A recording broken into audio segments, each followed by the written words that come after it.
Hello and welcome to the Strongest Steel podcast, episode 15 we are on. And today I want to just acknowledge that I am coming to you from the stolen and traditional territories of Coast Salish people, the Squamish, Musqueam, and Tsleil-Waututh First Nations here at the district office. And today we are going to do a podcast, just me and Mr. Snowman here, and we're going to run through some of the things that have happened in the past year in 2024 as we prepare for the end of the season. So a bit of a holiday edition of the Strongest Steel podcast for all of you. And I want to start by thanking everyone for listening to our podcast when you get the opportunity or watching it on YouTube. We really appreciate it. Tell all your friends, and we're going to keep at it and bring you more podcasts in 2025 monthly so we can talk about issues that are impacting steelworkers, members, workers, and our communities and provinces across the country. Last year we started the year with the training of the first cohort of our new program on gender-based violence and preventing gender-based violence in our workplaces, in our union, and in our communities. We call it Elevating Action. And we brought some CFL players and some steelworkers to take some training from a group called White Ribbon Canada to Jasper, Alberta in January of 2024. And that was the first cohort of the spokespeople, the spokesmen for our Elevating Action program. There's been subsequent training across the country, and we're moving forward to do that training with the CFL Players Association, the United Steelworkers in partnership with White Ribbon to make sure that we're preventing gender-based violence, as I said, in our workplaces and in our communities. We also early last year settled a difficult strike that we had in Kamloops at the Hudson's Bay company at the store in Kamloops that had been going on for a number of months. And the Hudson's Bay group, they're organized decades ago and had real challenges getting a fair wage package out of the HBC for the members up there in Kamloops. But we were able to finally resolve that early in the year. The other thing we did in the first part of the year was we put all of the staff in District 3 through the Unionism on Turtle Island week-long training. We did that at our annual staff training. It was a great, I'll have to say, I sat in and participated fully in that. It's a great course, and I would encourage anybody who has the opportunity to participate in that as a steelworker. It's a great course, and we were glad that we were able to put the staff through that course early last year. I'm going to also remind everyone of the exciting podcasts that we had throughout 2024. And the first one of 2024 was episode 5. So you can go check that out on your podcast service or on YouTube. And we had a number of folks talking about organizing, and particularly talking about the organizing we've been doing at Starbucks, but also organizing in other sectors. And we had some great activists like Maddie Gen and our organizer Deepak Color, Q, Starbucks worker out of Alberta, who's done a bit of organizing, and Frederic, another Starbucks worker who has been helping us organize. So look back on that one if you're interested in hearing a podcast about organizing. We also early last year, episode 6 in February, Black History Month, was our International Vice President Roxanne Brown, along with Mike Dura and Rohini Aurora, and they were talking about Black History Month, but also the trip that Mike and Rohini took to South Africa on a delegation with the steelworkers. And I should say Rohini Aurora is now a member of the Legislative Assembly of British Columbia, Rohini Aurora, and huge shout out to her. She was successful in the election that took place in British Columbia on October 19th, I think it was October. Anyway, in October of this year, and is now part of the BC NDP caucus that is the government in Victoria. So congratulations to Rohini, a member of USW 2009, who's in the legislature now. Moving on through the year, they told me I should do a Barack Obama podcast where I told you about all the books I'm reading and all that kind of stuff. But yeah, I'm just going to go through a rundown of 2024 instead because, I read some books, but people won't be interested in what they are. In March of 2024, there was the International Next Gen Conference. We had a great delegation. Lots of young workers from District 3 participated in that. We did our BC Forest Workers Summit, which was a huge success, where we brought the steelworkers and the other unions in the forest sector in British Columbia together and put forward our vision for the sector, a sector that's in crisis in our province. But we put forward our vision for that, and then we followed it up with a legislative conference later in March in BC, where we lobbied the BC provincial government on a number of issues, including forestry, sectoral bargaining, mining, critical minerals, presumptive coverage, psychological health and safety coverage for all workers, some seniors issues, and like I said, as well as the issues out of the Forest Worker Summit. We later in the spring had a podcast with our Canadian National Director and his assistant with Marty Warren and Meg Gingrich, and talked about many of the issues that they deal with, our national union deals with, and our Canadian National Office is going to be busy in the coming years as well, with a new Donald Trump government in the U.S. threatening tariffs on Canadian industries and threatening workers on both sides of the border with a potential Canada-U.S. trade war. So if you want to hear about what the national office does, that is episode 7 that we did earlier this year on the Strong as Steel podcast.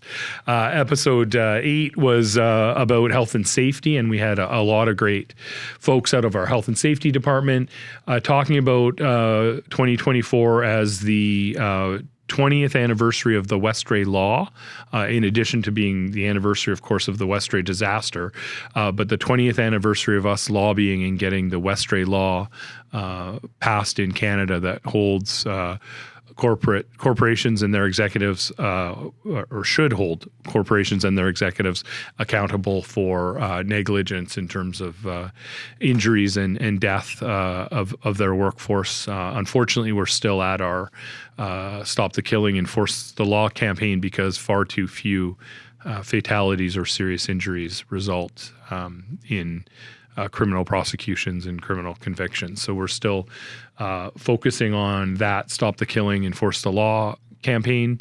But we marked the anniversary of the law in the spring of 2024. We also marked the 50th anniversary of the Elliott Lake wildcat strikes, which led to a royal commission, which led to the system of health and safety we have in our country today, where workers have particular rights, and we have a system where the employers are responsible for looking out for the health and safety of working people. So if you're interested in all of that history around Westray and health and safety, you can tune into episode 8 of the Strong as Steel podcast, where we had Ed Kent, Michelle Laurie, Sylvia Boyce, and John Perquin participating. Moving down my list here, there was a whole shit ton of conferences in the steelworkers in 2024. There was a Stand Up for Steel conference in Ottawa. There was the second ever International Mining Conference, which District 3 had a good delegation to, that took place in Minneapolis. There was an International Health, Safety and Environment Conference, took place in Pittsburgh.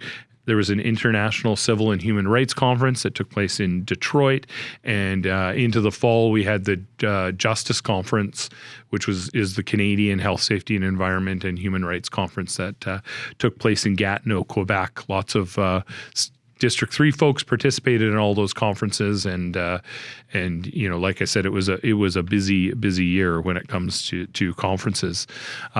We did other podcasts throughout the year. Episode 9 was the Family and Community Education Fund, and we had the great staff of that fund, Gabrielle Simmons, on along with Earl Graham and Danelle Pickering from District 3 to talk about the Family and Community Education Fund that locals can belong to and get support from to do things in their locals and in their communities. Episode 10, we talked about Pride. We had the BC Federation of Labour President Suzanne Skidmore, Katie Jones, and Brandon Nicholson on from District 3 talking about our efforts around Pride and to us LGBTQIA plus community and what we've been doing to be inclusive and supportive of the community within the steelworkers and how we can continue to do better on that. Moving further into the fall, we had a podcast on politics, really, with economist Jim Stanford and retired member Randy Dillon talking about politics and the stark differences between labor achievements and support in a province with a progressive government versus, and that was BC, versus a government that had not done much to try to promote labor rights, and that was Alberta. And so there's some good information in that podcast with Jim Stanford and Randy Dillon. And incidentally, Randy Dillon just recently got an award from the United Way of British Columbia, an award sponsored by the Fraser Valley Labour Council for community service and service to working people. It's actually called the Brian Harder Award, and Brian Harder was a steelworker as well and was a staff rep who was also the first president of the Fraser Valley Labour Council, and so they named the award after Brian. Brian was the first recipient, and then this year Randy Dillon got that award. So congratulations to Brian for having an award named after him, I guess, and then congratulations to Randy for being the recipient in 2024. But their episode 11, Jim and Randy, and episode 10 was the one with Suzanne and others talking about pride issues. If you're checking out all the previous podcasts, I'm sure everybody's heard them already, but you can hear them again and watch them on YouTube or hear them on your podcast services. We had another podcast, episode 12, where we talked to some local union leaders. The other thing that happened in 2024 was the Steelworker Local Union elections. So in episode 12, we talked to 3 folks who were recently elected to their local union executives and talking about what they're doing and their agendas for their next term as local union leaders. So you can hear that one on episode 12. And the last 2 before this were our premier or almost premier podcasts. I guess we're 2 for 3. We had a podcast with Wab Canoe, who is now the premier of Manitoba. We had a podcast, episode 13, with David Eby, who is now the elected premier. He was the premier, but is now the elected premier of British Columbia. And we had a podcast, episode 14, with Carla Beck, who is going to be the premier of Saskatchewan, just maybe needs one more election. Carla was successful in leading the biggest opposition caucus that there's been in Saskatchewan in decades, and I'm confident will lead the Saskatchewan NDP into government in the next election in Saskatchewan. And we're pleased that Premier David Eby eked out a 3rd-term NDP government. It was a close election, but the NDP was elected, and we've already been meeting with Premier Eby and many of his caucus and the cabinet ministers about where we are going to head in British Columbia with a 3rd-term NDP government, and we're optimistic about the things that we're going to be able to achieve.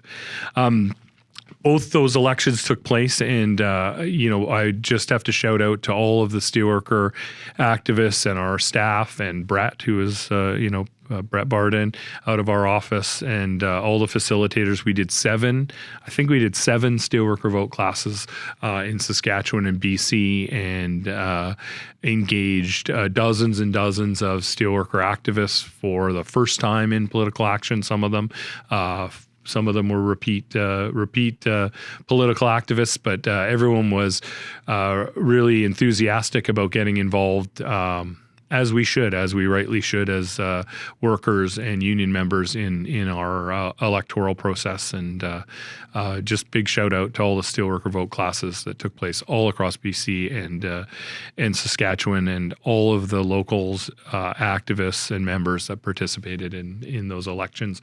It makes a difference in the government that we elect, but it also makes a difference in us delivering the message from workers, from steelworkers to the politicians about what's important to us, what's important to our families, what's important to our communities. That is not what they hear most of the time from lobbyists and companies and folks. That are really our bosses that talk to the politicians for the most part. We have, unfortunately, a difficult strike going on right now in British Columbia at a company called Uniselect, owned by a company called Bumper to Bumper. And it's an auto parts warehouse distributor. And the 38 members there have been on strike for over 3 months now. We are working hard through strategic campaigns, through just solidarity from other locals and other members of the Steelworkers Union, solidarity through other unions to put pressure on that company and get a settlement. There's some mediation coming up, and so hopefully there will be a deal for those members before Christmas, before the holiday season really kicks in. And but if there isn't, I just would urge everyone to, if nothing else, send a message of solidarity out to the striking members who are fighting, quite frankly, just for a fair deal, just to be able to afford to continue to live where they work in Coquitlam or in and around Metro Vancouver, where folks know it's one of the most expensive places to live, and they haven't had fair, reasonable wage increases in some time. So. If we don't have a settlement there, please show your solidarity and support for the striking members at Uniselect. I did want to just talk a little bit about what's coming up in 2025. I talked already about the challenges that we're likely to have on an ongoing basis with the president-elect and his obsession with tariffs. Pretty recently, he tweeted about 25% across-the-board tariffs on all products coming from Canada.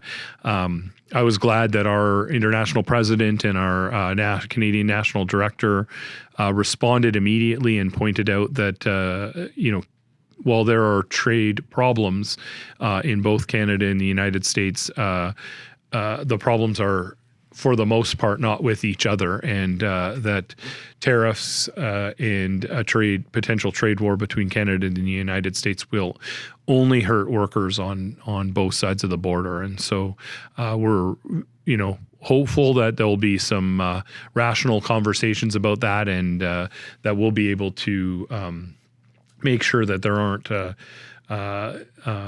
unreasonable and unnecessary tariffs on Canadian products and or a trade war between our two countries. But I have a feeling that will dominate discussions between Canada and the U.S. for the coming years. As steelworkers coming up in 2025, we've got a ton of things that we're going to be trying to do.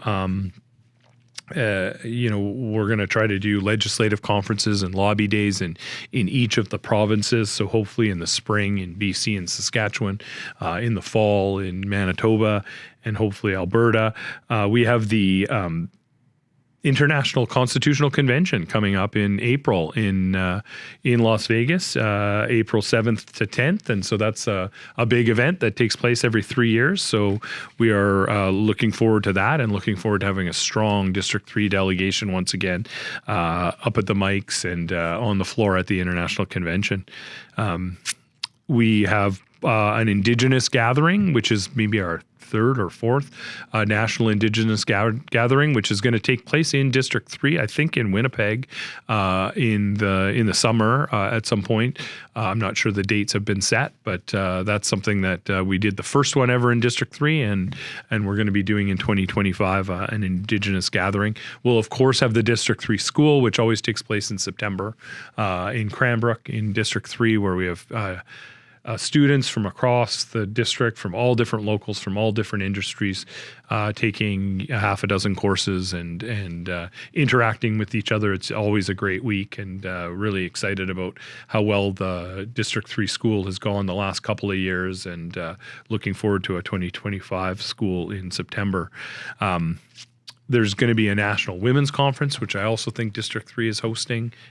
I hear Calgary maybe, but I'm not sure that's been finalized. That's going to take place sometime in the late fall, maybe November of next year. And there will be a ton of other things that I'm sure will get added to the agenda. Of course, we do, meetings with the leadership of the locals in each province and the territories regularly. And there'll be all kinds of schools and all kinds of bargaining and arbitrations and all the things that we do day to day in our union and in our district that'll be taking place in 2025.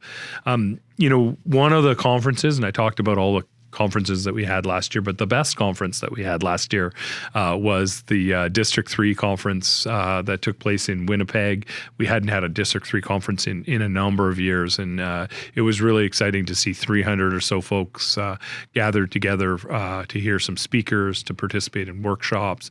We had caucus meetings, we passed a bunch of resolutions, and had really good discussion and lots of a good opportunity to interact between delegates from all across District 3. I think we can play, or we're going to try to play, the video where you hear some members talking about, or you can see, if you're watching on YouTube, you can see the members talking about what it means to be a member of the Steelworkers in District 3. And so maybe we can play that.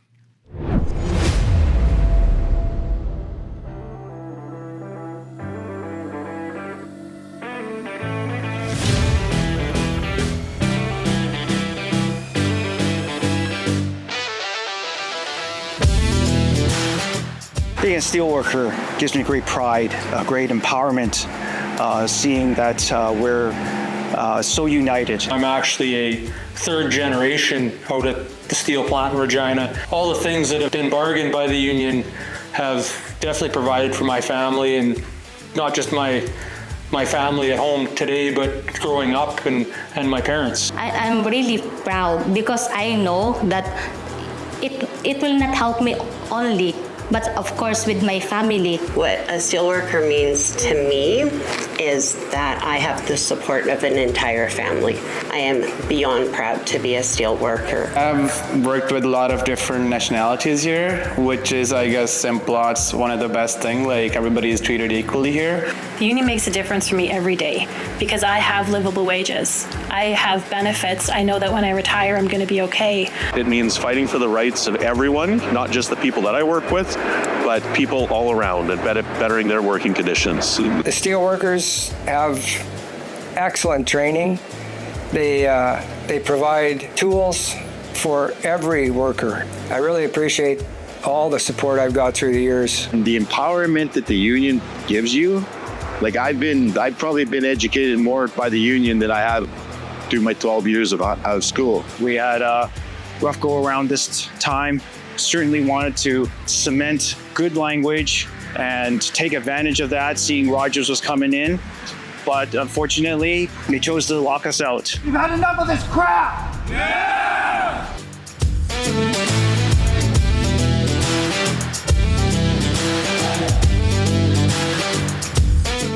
We had great support from the local, and we held them strong for 2 weeks. And I'm so proud of the members on what we accomplished with the lockout.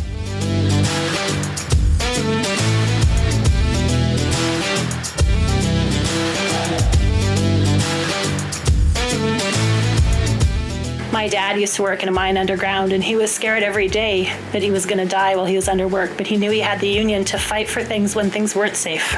The air quality has improved a whole lot. Before it was like a dungeon in here, dark. For a long time, one of the main issues in the mine at our site and some other sites was clearance issues. It could be dangerous, and it's actually against the regulations. That was kind of a starting point, and then just worked from there. We have improved on health and safety in the workplace. And when I started here, you can't even walk across without seeing all the dust and everything inside this place. One thing that my union really does that stands out is we really support mental health. We've had some members after 2020 that have struggled with their mental health afterwards, and we try to make that a focus point and make sure that the company knows what challenges we're having as workers.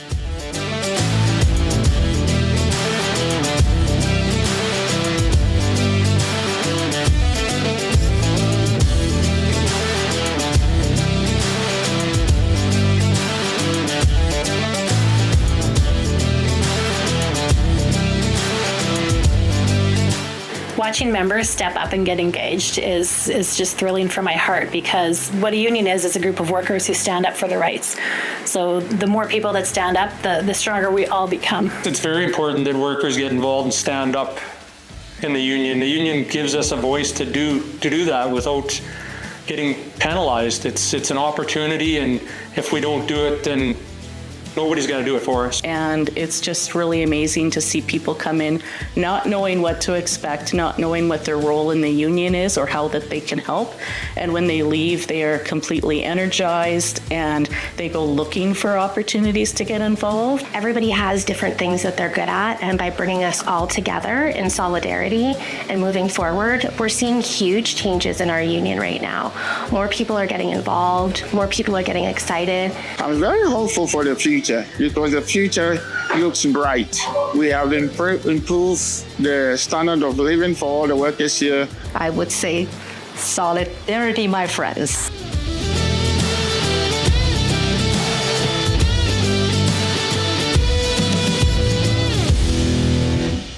Yeah, and that's a great video that we had from the District 3 conference. Just in closing, really, the District 3 conference, our theme was better work for everybody. And I just, that really is what our union is all about and has always been all about. It's what we do every day at the bargaining table, in grievance arbitration, when we investigate as health and safety committees hazards in our workplace or potential or actual injuries that have taken place.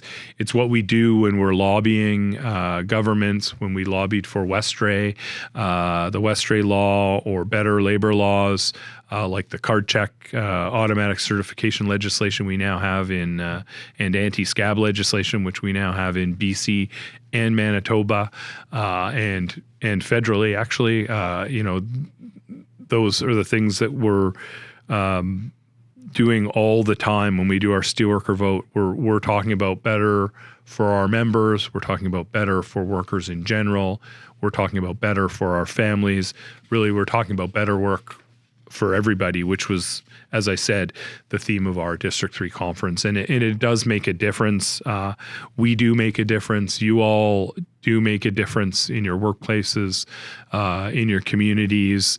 It's super important what we do as a union, as local unions, as District 3, as the USW in Canada, and as an international union that's active in our own countries and all around the world. So thank you all for that. It is appreciated. We celebrated it at the district conference, but we should continue to celebrate what we work hard to achieve for everybody and what we have worked hard to already achieve and what we're going to achieve in 2025 and beyond. So with that, happy holidays. I'm reading a history book about some labor leaders in the U.S. that helped develop the labor movement in that country. But that's all I got for a reading list. Sorry to Julin and Sarah, who said I should have a reading list for everybody for the holidays. But happy holidays! Enjoy your families. Enjoy your friends, and we will see you with episode 16. Episode 16 in January 2025.